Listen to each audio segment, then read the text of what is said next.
everybody, I am Kiansha from grade 6. Have you ever seen a magician doing a trick with 3 glasses on a tray and water flowing from one glass to another just connected with a straw?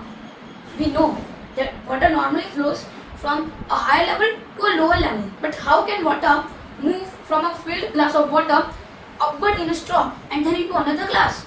We think it is magic, but it is actually science. Let's find out.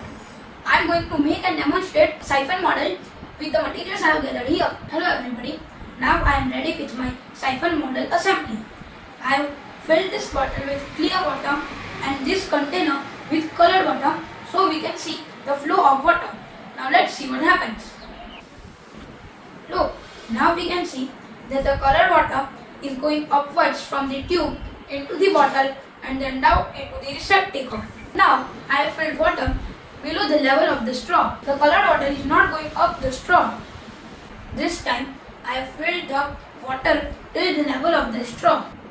Since the water level is still below the surface of the straw, the water is still not moving upwards. Let us see what happens when we change the length of the straw. Now we are going to keep the inlet straw's mouth below the exit straw's mouth.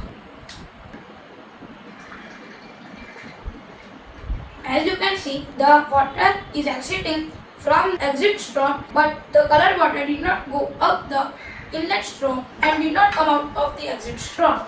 From this experiment, we learned that a siphon is a simple but very clever way of moving liquids. It works on the principle of hydrostatic pressure, gravity and Bernoulli's principle. Its movement depends on the water level and the relative length of the straws.